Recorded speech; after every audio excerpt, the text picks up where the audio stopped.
Hi, I'm Dr. Kristen Jones.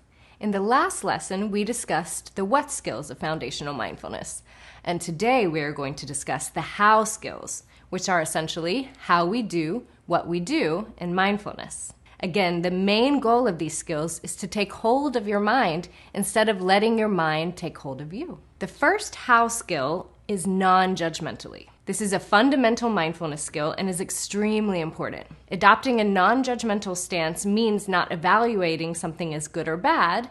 Instead, you are just sticking to the facts. In doing so, you are accepting each moment as it is, like a blanket spread out on a lawn accepts the rain, the sun, and any leaf that may fall on it. When taking a non-judgmental stance, it's okay to acknowledge the difference between helpful and harmful, safe and dangerous. However, we don't judge them. You can acknowledge your reactions, your values, urges, wishes, without judging them. It's important to remember, if you catch yourself judging, make sure not to judge your judging.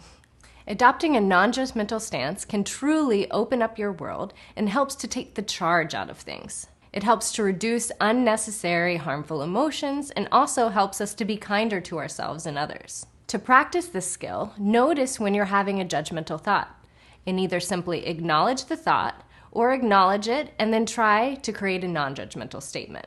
You can do this by describing the facts of a situation, describing the factual consequences, and describing your own feelings like sadness, anger, frustration, or anxiety. Stay away from words like awful, terrible, and judgmental terms for others like jerk or stupid or crazy, or more explicit judgments, of course. The next how skill is called one mindfully. This skill is all about being completely present in the moment, which involves doing one thing at a time.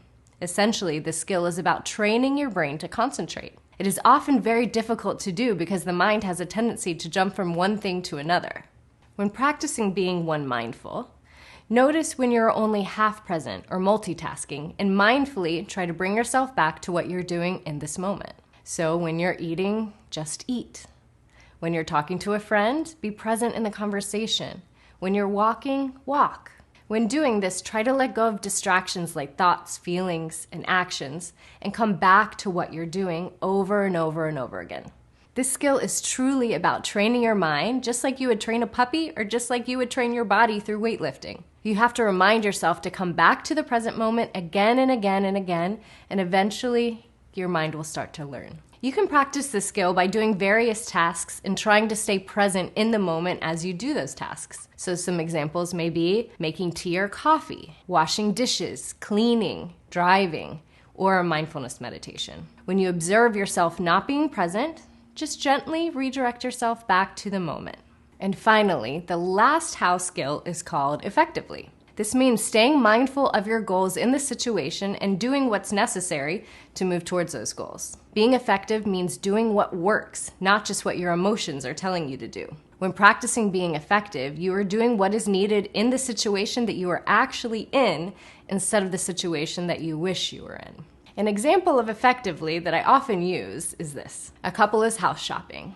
After seeing many houses, they find their ideal house. The only problem is that the house is bright purple, a color that they don't want. So they agree to buy the house with the understanding that the house would be painted white. This was in the contract. So they sign the contract and they're so excited to move into their dream home. However, when they get there, the house is still purple. So they have a few options. One, they could sue the previous owners and demand they paint the house. This would involve hiring lawyers and potentially expensive and a lengthy legal dispute. Another option is they could be more effective and just go out and hire somebody to paint the house right away, and then they'd be able to move in right away.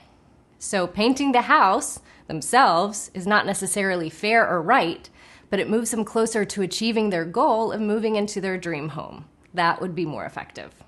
To practice this effectively skill, notice when you're avoiding being angry or hostile or wanting to be right.